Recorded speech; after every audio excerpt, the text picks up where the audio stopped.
You're listening to A Creative Excuse, presented by Hecho a Mano. Right now, we have up new works by Ian Cooley that will be on view through Sunday, August 25th. This episode is Jason Garcia. Jason is an artist from Santa Clara, Pueblo, known for his ceramics and printmaking. We had a great chat about quote-unquote tradition and other juicy topics. You can catch Jason's work at the Museum of Northern Arizona in Flagstaff at the 9 for 90 exhibition open through October 13th. He'll also be showing his work at Indian Market in Santa Fe, August 17th and 18th. He has a show at the Museum of Northern Arizona also opening in October called The Force is Within Our People, a Star Wars themed show. That's on view October through March 2020. And also at the Wheelwright Museum in Santa Fe, opening November 3rd, Humor and Satire in Native American Arts, 1930 to present. That's all for now. Thanks so much for listening, and hope to see you at the gallery soon. So what's your usual format for the show? Beers? Okay. No, it's... Cheers. Cheers, man. Thanks for doing this. Yeah, thank you. Yeah. No, it's pretty informal, and I basically just like to talk about, your... how you got into art, your creative process, that kind of thing. Okay. And then just kind of the time. Do you have like a time format or anything like that? I usually go about an hour. An hour, yeah. Yeah. Okay. Yeah. Okay. I mean, I guess just shoot from the fly. I mean, there's really no... no set questions. Yeah, exactly. And that's kind of how... pretty much listening to all the episodes kind of are just that way, it's just there, talking totally. And reflecting or whatever. And I mean, sometimes that's always the best way to do it too. So yeah. And plus, like, to me, it's not about getting the perfect podcast. It's about having a conversation. Yeah. And this is just like a project to do at the same time, to get to know people better. Yeah, because I listen to different podcasts, and I don't even know if you want to start, and we just go from there. Or I think we've started. Or have you started recording? We're recording, okay, we've been recording. Okay. Just listening to different podcasts, and there's some where there are some very polished, and then there's some that are very, loose and informal and very, public access TV, Wayne's World type stuff like that. So I didn't bring the guitars, so and no babe meter, I guess. Yeah, right. That's funny.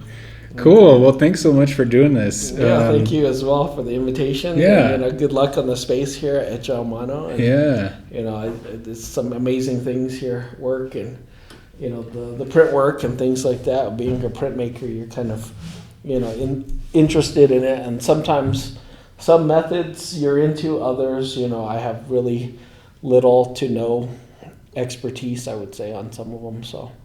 But it's I'm going to fun. lock the door real quick. Yeah, sure, no problem. But you've done some serigraphs, right?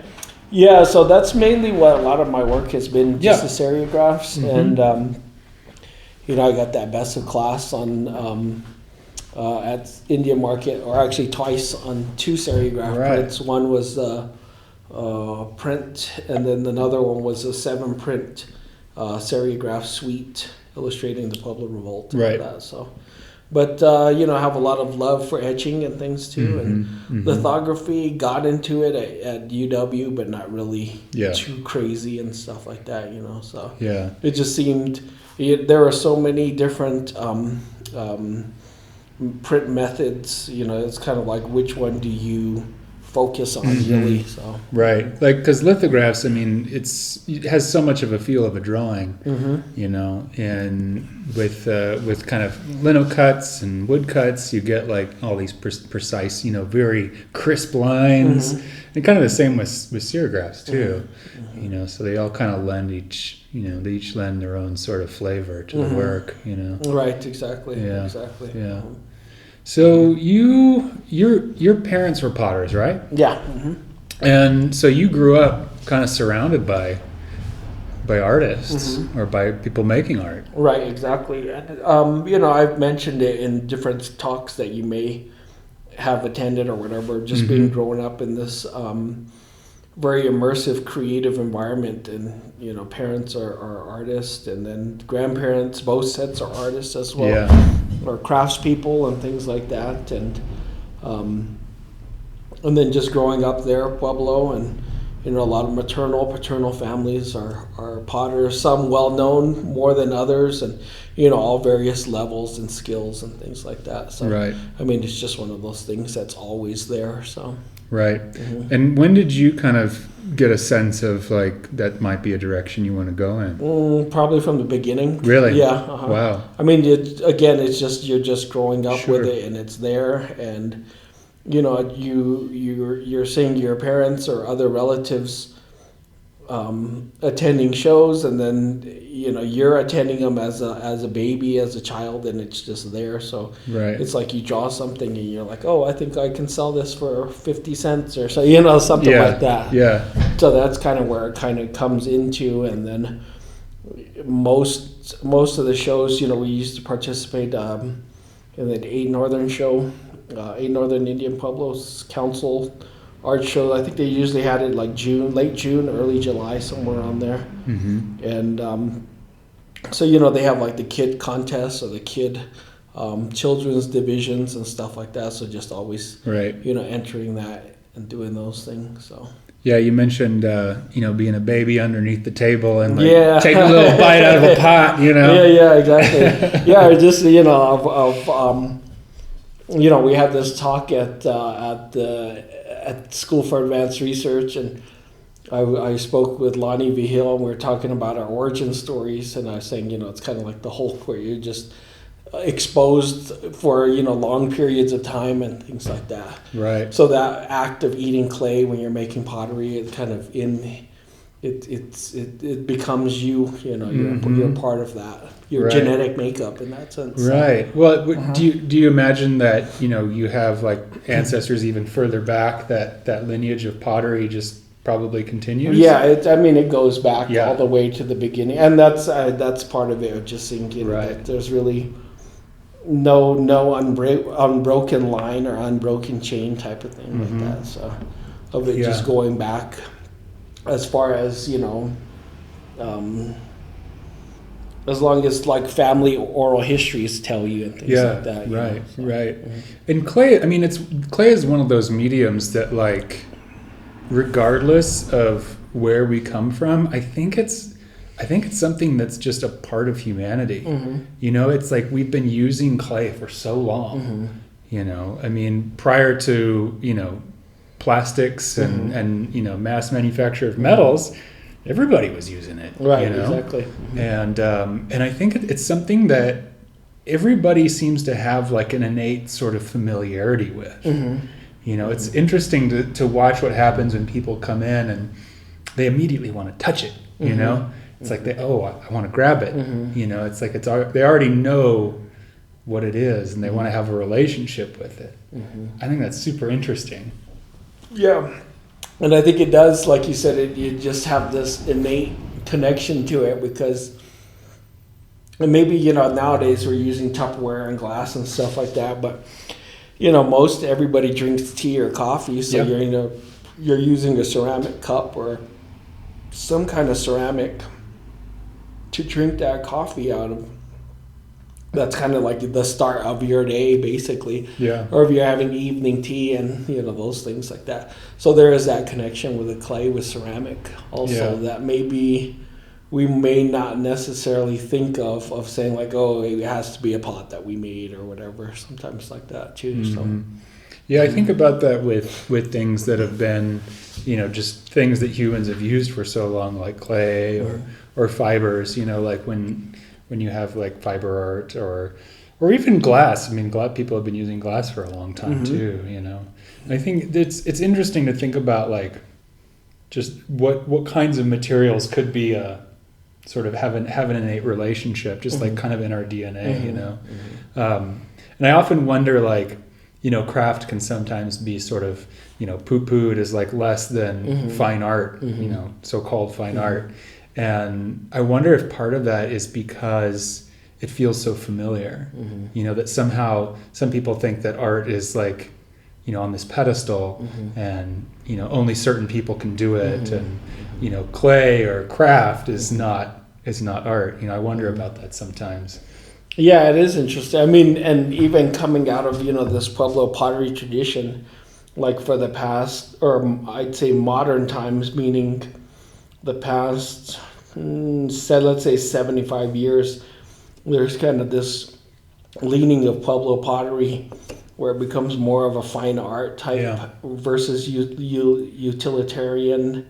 And then there's different artists with even in the same family, where some members might be considered high-end, high fine art, where the work's in,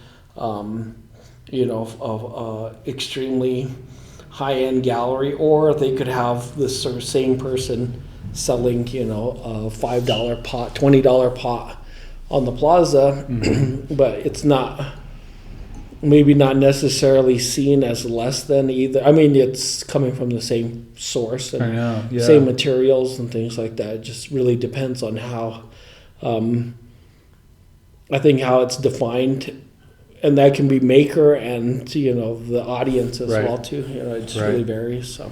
Yeah, like this, there's a pot behind me that was like a water jug design. But people in Mexico aren't using it to go collect water anymore because they're using plastic, and so these designs that once had a function have now become decoration, and so it's interesting to think about like how that changes the way that we interact with a piece and the techniques involved in making it. Maybe the person making it might be like, oh, okay, let's spend more time on here and make it seem a little finer or something, because it's become just a decorative object almost. Right, exactly. But then there are those instances of that pot maker is making, this water jar where the decorations are cut out and they're the negative space, and it can't hold any kind of liquid. Right. I mean, it can hold certain solids, but if you were to ask that maker, just make me a plain water jar, they'd have no problems with it or anything. Or, if for a ceremonial use or for whatever kind of use, utilitarian, it still has its function and people still know how to use it. I mean, still know the original function and can create it. Yeah, I mean, the same person that's making the high-end stuff for MoMA or whatever can still make that for his cousin down the street or whatever. Right. Saying, well, I need a water jar because I'm going to use it for whatever, storing water, rainwater or something like that. So, Can you remember when you made your first pot? Like real pot? Your first crude pot. The first crude pot is just basically a ball of clay and sticking your finger in it and saying it's a pot. There you go. It's a piece of clay with your finger in it, and it doesn't really hold anything. First pots, like coiled pots, and actually saying like, oh, I'm gonna make a pot with coils and this is the shape that I envision, or maybe I envision no shape, but something with the coils. I'd say probably maybe mid to late teens, something like that, or maybe earlier, but I can't say like it was a specific date or whatever. Sure. So, and were your parents like hands-on and mentoring, or were you just kind of like, I'm going to figure this out and just watching what they do? I think it was both. It was both, like participant observer, and And then that part of saying like, oh, we'll do it this way, but then also hands off too in terms of like style or of not really necessarily dictating what subject matter or shapes and things like that. So right. Yeah, I mean that's such a. I mean my family wasn't really involved in art making at all. So it was something that I kind of like had to like go out and just figure it out. How do you do this? So that's so cool that you were surrounded by that creativity, by that, by those roots. Right, and then there's experimentation. If you're trying to work out maybe different shapes or using different pigment colors of being out in nature and finding something and seeing what works, seeing what doesn't, things like that too. So right. Or even clay blends of certain things like volcanic ash tempers, finding some on the road and taking taking a bit, using it, seeing if it works, if it doesn't, those things. So rather than where there's certain sources of clays and saying like, oh, I know this works almost 100%, and then this new area you find on the side of the highway, you may or may not know anything, or maybe you consult other relatives and maybe they used it in the past or whatever, or just saying just try it out and see what happens. So I mean that's that part of it, of not being really saying this is the way you should do it or how you should do it, or that type of thing. Right. Or this is the only way to do it. That's the other part of it too. So right. Well, I can imagine. I mean, with an art that has such deep roots, I mean, there's probably some of that going on, right? Like this is the right way to make a pot, or this pot is made this way, and you don't really break out of that. Right. Did you run into any of that kind of, like sort of traditional sort of boundaries? Yeah, you kind of have your certain boundaries, or this certain or maybe even clay ratios, recipes type thing, to saying like, okay, well, this is how you should mix the clay, and this is what works best, and or clay from Santa Clara works better with this temper, or Pewaukee clay works better with this those different mixtures and things like that. So or mixing clays and then there's just kind of the I guess maybe ritual associated with it, and then also like the methods of mixing and things like that, so or saying like don't add too much water, or or take it easy on the water, or that's not enough water, those things. So what about like thematically or subject wise? I mean, I know that the way that we can maybe back up a little bit, like the pieces that you're recognized for are this taking of pop culture imagery and sort of blending it into Tewa mythology, right? And just Tewa culture. Did you find any kind of like resistance to that at all, or was it just like, oh yeah, this is just part of how you grew up and it's natural that you would bring that into your work?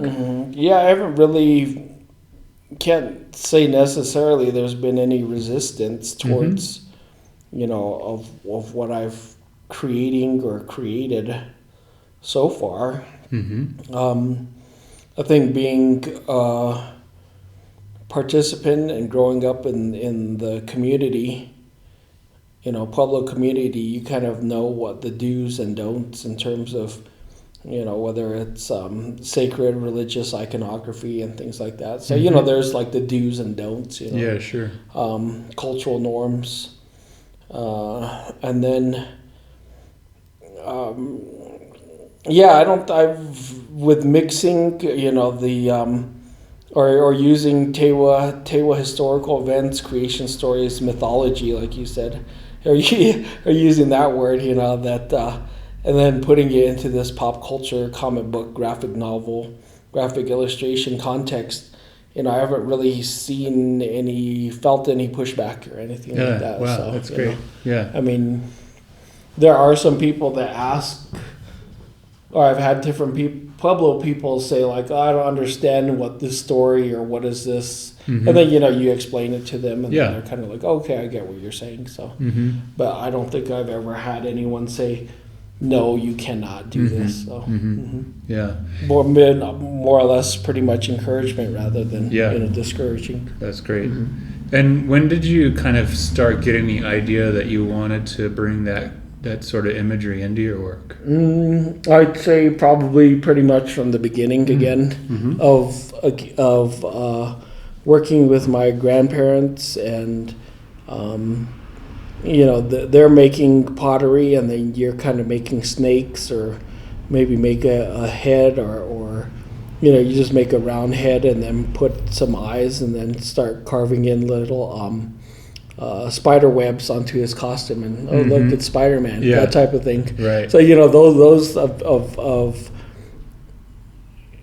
just creating what was influencing me at the time, and now still yet, considering pop culture is a pretty big thing in my own life, and it influences me, and I follow it, and so I'm currently working on a show for the Museum of Northern Arizona, and they'll be doing a Star Trek show. I believe it opens in October, and then it starts October 2019 and ends, I believe, March of 2020. Cool. And so I'm working on some of those pieces are where it's kind of autobiographical, in a sense, where it has, the image is me playing with different toys and things like that. And then, as I'm, thinking about... so they're vessels. The story with, Princess Leia and Darth Vader, Luke Skywalker, those things like that. So, I'm working on one of those pieces. And then you're watching the new movies, the recent trilogy of Star Wars, and getting into all of those things. And, so you're kind of still tuned in, or, what's happening on this week of Game of Thrones, Right. What's the new, what's the new plot twist going to be this episode or this week, or who's going to die, or who's going to survive, Right. The whole story like that. So I won't give any spoilers, because, we are still... People may or may not. God, no. This one will come out a little bit later, so I have to say that battle scene, I wasn't totally thrilled with it. I won't give too much away though. Maybe you haven't seen it yet, so I'm caught up, but yeah. But maybe the listener hasn't seen it yet. Yeah, exactly. That's funny. Well, and I think one of the things that I'm sure you run into all the time is like the perception of this word traditional, right? And like what it means to be an artist that comes from like such a strong tradition, and introducing contemporary pop culture into the work, and I thought it was interesting that lecture series was called Innovation as Tradition, which I really liked, because it's like from a certain perspective, you're just putting your experience out there, right? And quote unquote tradition is a part of your life, but what is tradition? Like how do you define that word even? What's your relationship to that word? How do you, there are different there's different ways of defining tradition, of thinking.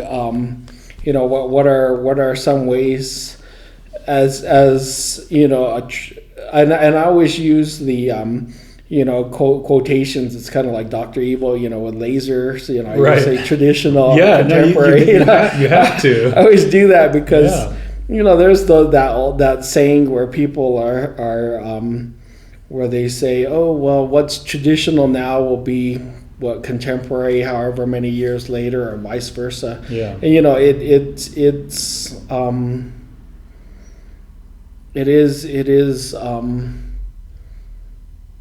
it's kind of hard to define, because again, as I talked in different I talked at the talk at the SAR, where I was saying What people consider quote unquote traditional Santa Clara Pueblo pottery is the black carved with a water serpent and things like that.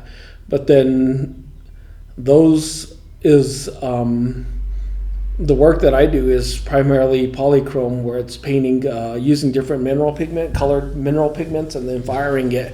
And so, you get these multicolor pieces of pottery, and people think that, oh, wow, this is so contemporary, yet it actually predates the carved, highly polished pottery and things like that. Yeah. So that's that part of it, of being, well, what is, traditional. Then even with sgraffito, you think of how an artist like my parents, or say Jennifer Tafoya or Russell Sanchez or Tony Day, were scratching the images onto the fired pot, and then saying like, wow, this is innovative, this is contemporary, it's like new from the 60s, 70s, 80s. But then you look at old pottery and they were inscribing on the wet clay. So in a sense, it's a type of sgraffito, scratched image, when you use the actual definitions and things like that. Right. And it's like, how long do you have does you have to do something before you can call it traditional? Right, exactly. And then then you look at what's the definition, of that, of saying existing in or as part of a tradition long established. Convention, or synonyms are conventional, customary, established, long established, accepted, orthodox, standard, regular, normal, conservative. So it doesn't really mean someone could be doing something for 1,000 years and then it's still tradition. And a lot of it has to do with, I think, where the clays are coming from. Again, I think the methods, are you doing outdoors? Are you using it? But then there's also the disclaimer too, of maybe you are using other clays from different areas. And design-wise, like you said, I look at Members pottery and you see, like the guy holding a big fish, and it's basically like, either the fish that got away or the fish that he caught, those things are, it's kind of their Instagram feed in that sense, of saying like, oh yeah, I killed this many deer and things like that. Or you see pornographic imagery and things like that, Members pots, or like these water serpent creatures, and that can be part of storytelling. And then at that time they were contemporary storytelling, because it's going back 1,000 years, 500 years ago, and some of those stories still remain, and they're told from a different visual perspective, because maybe the memory may or may not be as fresh, or someone else has interpreted it differently, and those stories change or evolve over time. Right. I'm saying like maybe our perception of Achilles isn't Brad Pitt, maybe it's somebody else. Those or it looks like what's the guy's name? Spartacus. The actor, I forgot what his name is. I can't think of it. Kirk Douglas. How do we visualize these people? Right. Yeah, I mean, it's like, I don't know. I think tradition, you could look at it as just like a set, like a way of viewing the world, right? It's like a concept that we hold, and those things change, and probably more so faster today than ever before. But it's like I think of it as just sort of like a lens to view the world through, and yeah, it is like it is very much lens. It's like when you go to the optometrist and he puts on the different lenses, and then he drops one set and then he drops another one over it, and sometimes you can remove them, and you can see certain things in different perspectives, different lenses. And I think with maybe using that word of traditional, you have 4 or 5 various lenses making up one visual image, but you can remove 2 or 3 and it's still the same piece or whatever. I mean, that original filter that's on there is still remains. It's still constant in that sense. Right. Yeah, because I mean, if you think about serpent imagery or different things like that are quote unquote traditional or just older, and then you look at the mythology around Star Wars, for example. I mean, they're both just different lenses of looking at the world and what it means to be a hero or how to come up in the world. They're both just different ways of telling that story.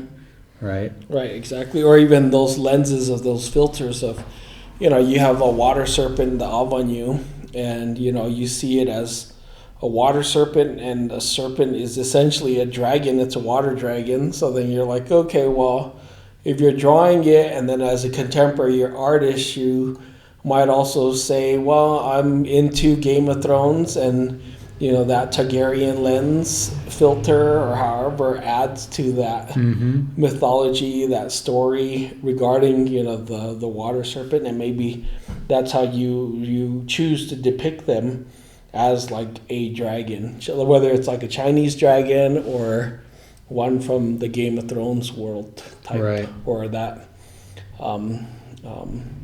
storyline and things like that. So again, there's all these different filters. And then you look at George R.R. Martin and how is he borrowing from different traditions and stories, and you look at Tolkien and Lucas and other world story, traditional stories, and how they blend also. Right.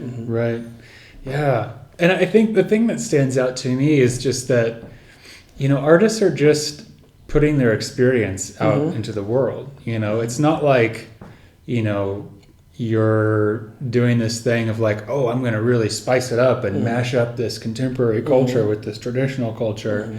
Like, you're just like, this is my reality. Right. This is what I grew up with. That you're making. That like this stuff, art comes from people's experience. That it's like it's a reflection of what people live with and what they go through. At least to me, authentic, sincere art. There's certainly plenty of examples where it's like, that doesn't really have any relationship to you. There, you can see that in the world sometimes too. But real art to me is about a person's experience. And it might be indirect, it might be whatever, but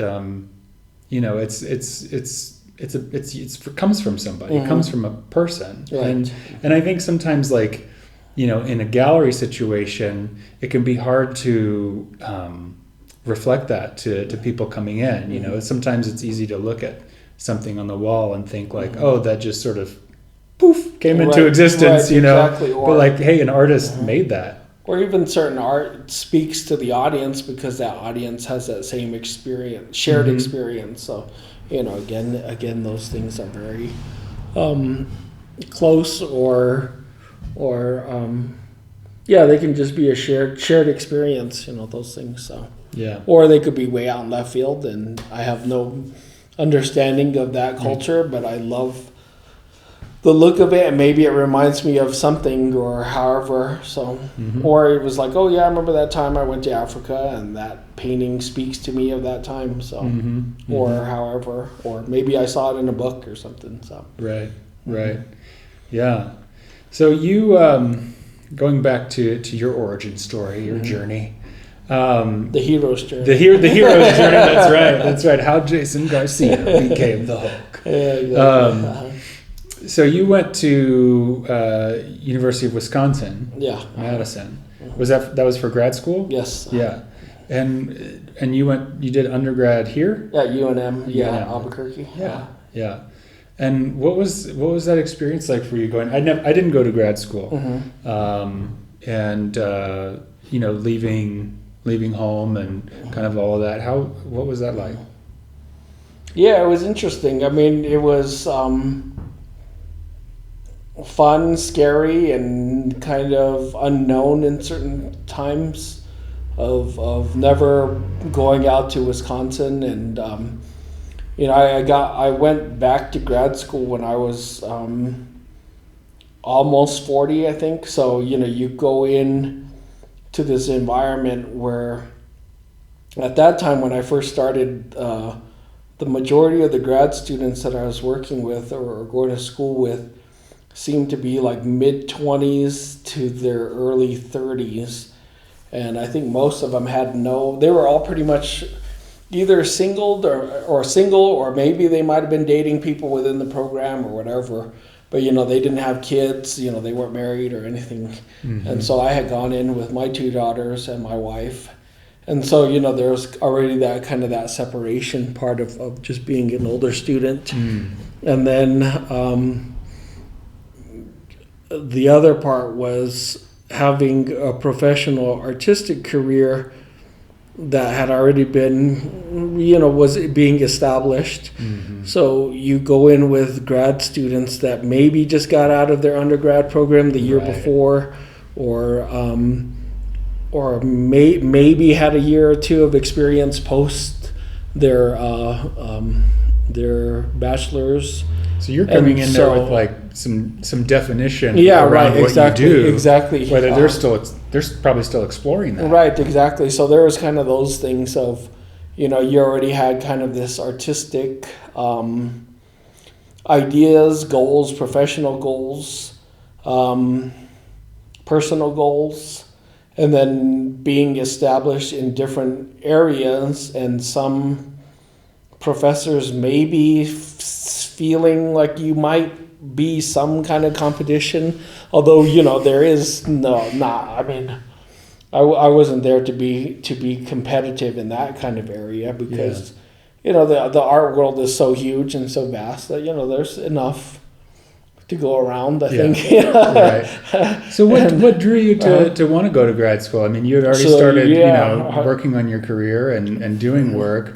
What were you hoping to get from that experience? I think, part of it was I did a artist residency at Arizona State University in Tempe, and I worked with the grad students there, and I worked on a seriograph with them. It was part of a program called Mapping Initiative, and I think they invited maybe 5 Native artists to work with the grad students and create an edition of various prints, lithography, serigraphy, I think etching, some monoprints, and I think maybe potentially a digital print as well too. Mm-hmm.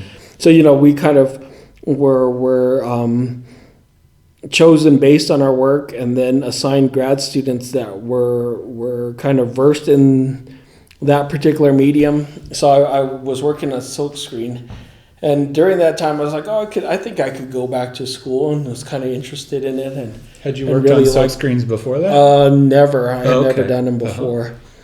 In undergrad, I pretty much studied photography and then took like a basic 101 printmaking, and that was really super simple, very, very introductory printmaking. Mm-hmm. And so, I mean, when I was in that class, I really liked etching, so I kind of got into that. And so it was just interesting to see, the seriograph, silkscreen prints of how my work translated. I mean, because again, it being very graphic, and it made the translation over easily. And so, just kind of thinking like, I think I could do this. And then a couple professors, the one there at ASU, had told me about different opportunities at different grad universities and things like that. So applied to school and got into University of Wisconsin, and so made the leap to grad school and things like that. And then it was interesting, just the whole cultural shock of wanting to go to a school here in the Southwest, like U of A in Tucson or ASU in Tempe or Albuquerque, where you wouldn't necessarily have to get out of your comfort zone. Mm-hmm. But, Wisconsin is like 21 hours driving, and I think it's like 1,300 miles away or something. But, it's quite a ways, so, you can't get back necessarily in a day or so. It takes a little while. So did you see it as like an opportunity to learn a new medium, or to like, were you looking at it as like to be around people who are like actively exploring and like making work? Because I know for me, one of the great things about being in art school was just the community of people like just really digging in and making work. What was the main draw? I think part of it was the artistic draw of being like, oh, well, you have a bachelor's degree in fine arts, and MFA is like the next step of being, you have the opportunity, you have the credentials to teach if you want to. Right. Having a family is also part of that of, okay, what's the next step professionally? How do you want to provide? Yeah. There's health insurance involved, there's retirement, there's all of that associated with having a quote unquote real job or academic type job. Yeah. So that was also one of those draws. And then just kind of growing as an artist of doing that residency and wanting to explore grad school. And then also my wife at that time was also in a PhD program, so there was already kind of this academic track in the household and things like that. So I think that was also part of it, visiting different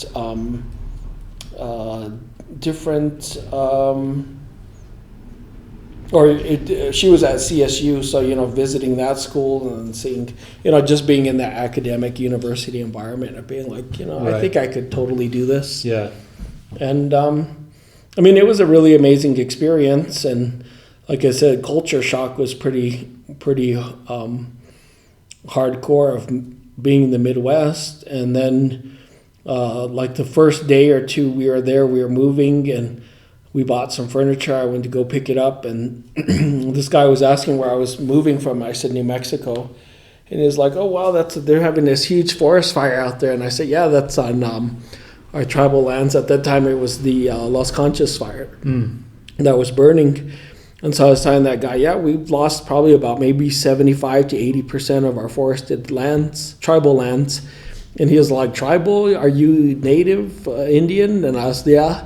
And he was like, "Wow, I thought all your people were dead." So he was just kind of like, "What is this?" I'd never really heard that before. So, just people not understanding natives, indigenous, Indian people.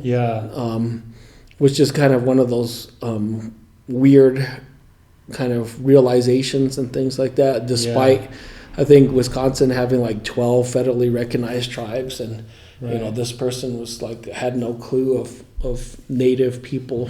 Right. So it's so interesting because like I think it's something that's like more for non-native people. It's like something that's more forward facing. Like in New Mexico, it's just you encounter it more, right? Native culture and native people, and in other cities, you just wouldn't have that experience. It's not something that's like right in front of you. Right, exactly. It's if you travel up north to the northern part of Wisconsin, you run into more tribes, or maybe it's just like, oh, it's a casino here and there, and that's about it. So, and then having a last name Garcia. Oh, you're Mexican? No, I'm New Mexican. Yeah. Oh, I've been to Albuquerque before. How far are you from Albuquerque? That kind of thing, or or just what would you say? Yeah, just how people think of native people and New Mexicans and Mexicans and the world. Like maybe their scope is just limited to where they're from and things like that. Again, not that it's anything bad or anything. Right, they're just not exposed. Yeah, right, exactly. Yeah.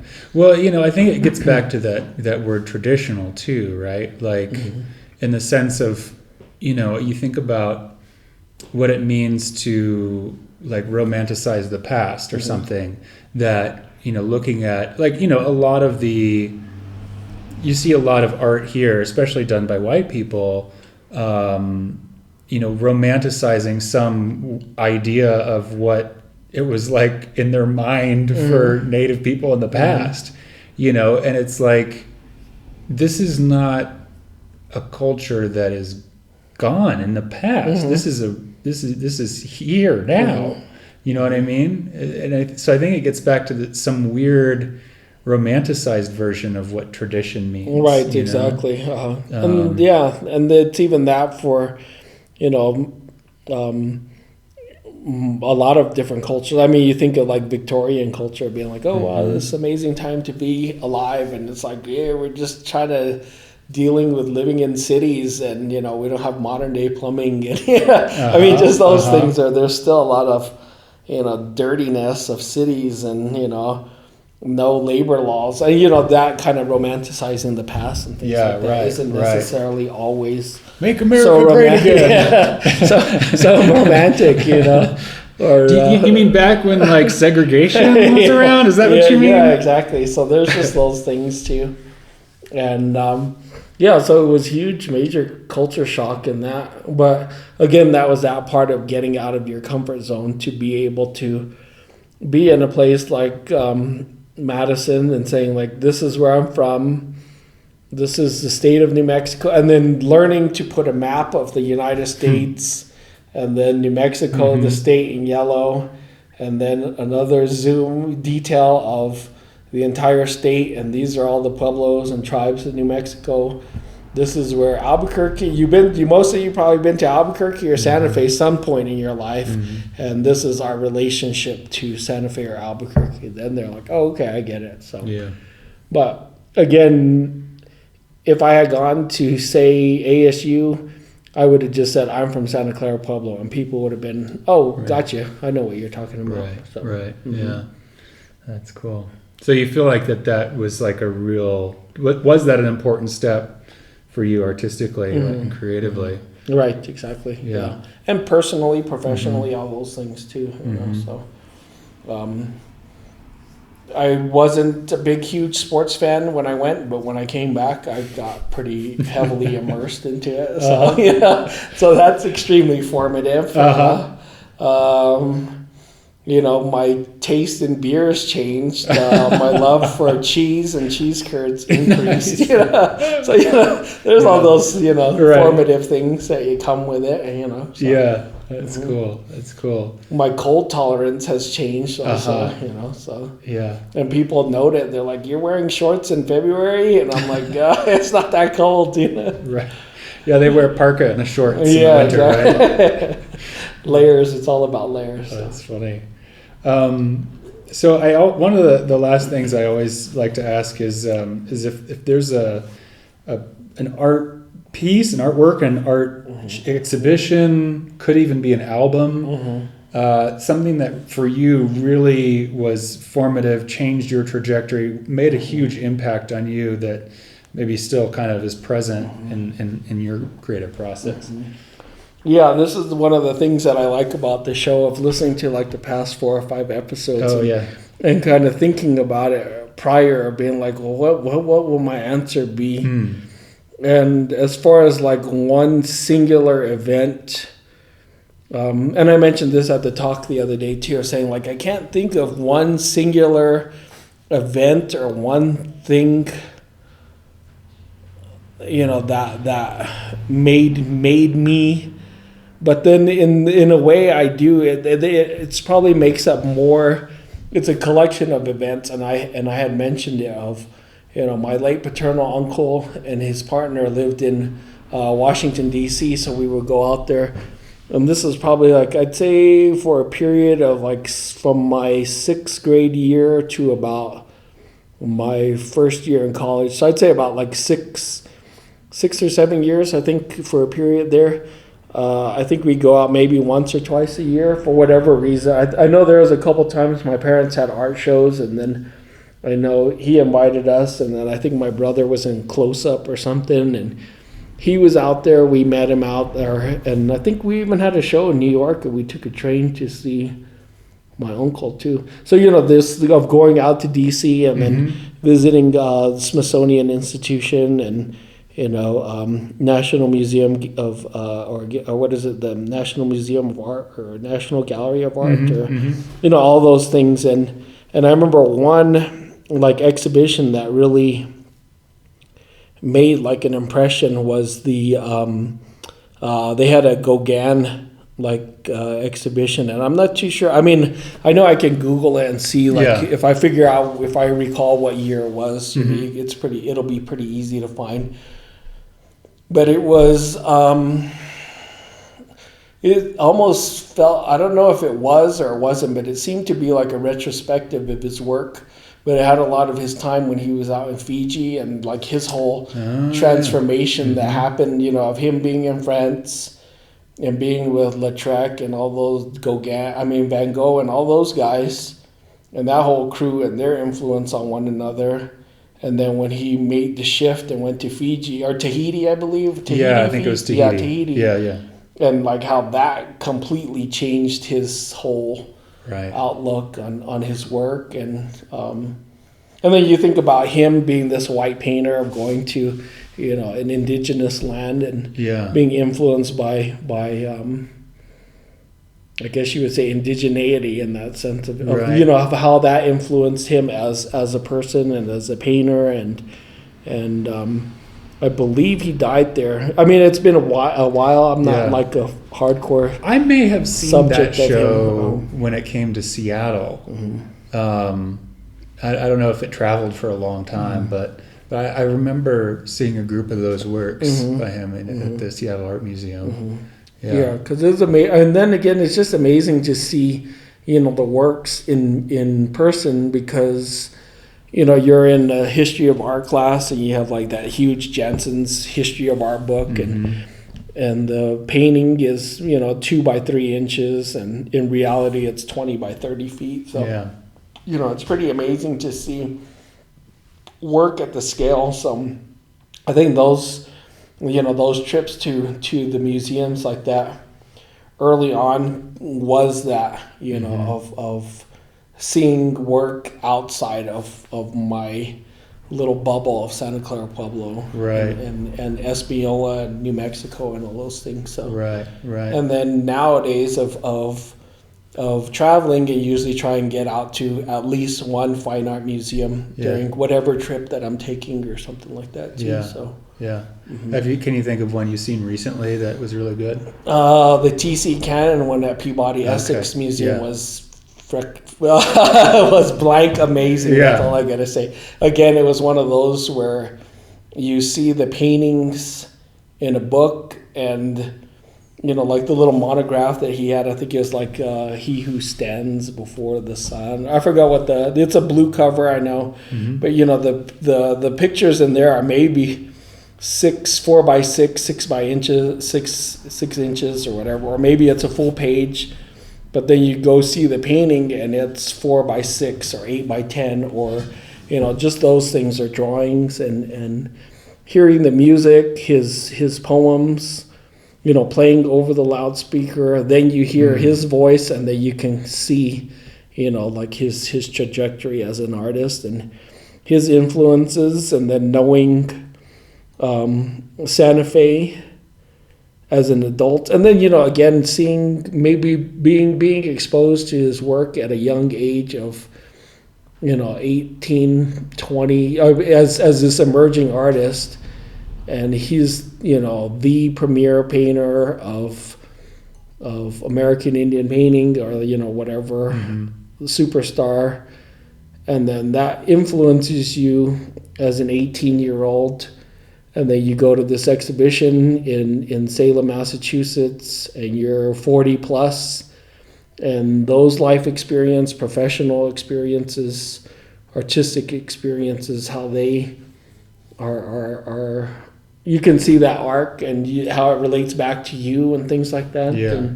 And experiences. So it's just one of those. So and then being invited to on a panel discussion about talking about how, or having a slide of his painting, and then you choose one of your works and kind of have them side by side and things like that. And there's a painting that's called Cloud Madonna, And when you think about it, I can say like, yeah, it did have an influence on it, on the work and his observations about quote unquote traditional Indians and contemporary Indians and my own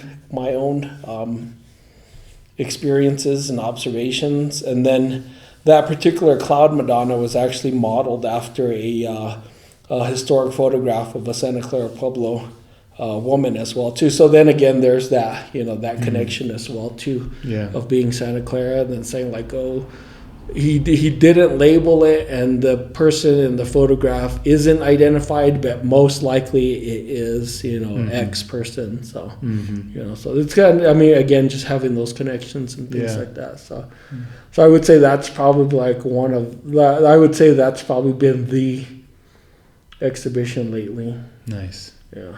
Cool. And so you've got a show coming up in Museum of Northern Arizona. What was it? So next up on the list is Native Treasures. At the benefit for MIAC, Museum of Indian Arts and Culture, here in Santa Fe, and then museum Memorial Day weekend. Okay. I believe that is May 28th, something like that. And then there'll be another, and then at the Museum of Northern Arizona, they'll be celebrating their 90th anniversary, and that will be the exhibition is going to be called 9 for 90, and that will be the weekend of June 22nd. And then Indian Market, we got our acceptance letter for that, and that'll be happening the third week of August. And then I've been invited to a show at again, Museum of Northern Arizona and Flagstaff for the Star Wars themed show, and that one's called The Force is with Our People. So that'll be happening October to 2020.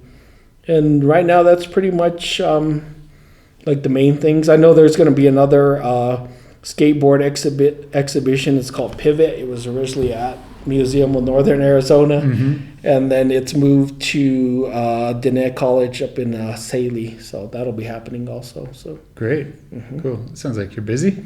Yeah, and then I think that's pretty much it. Oh, and then there'll be another exhibition. It's called, I think it's just called Humor or something like that, and that'll be at the Wheelwright in October, I believe, also. So cool.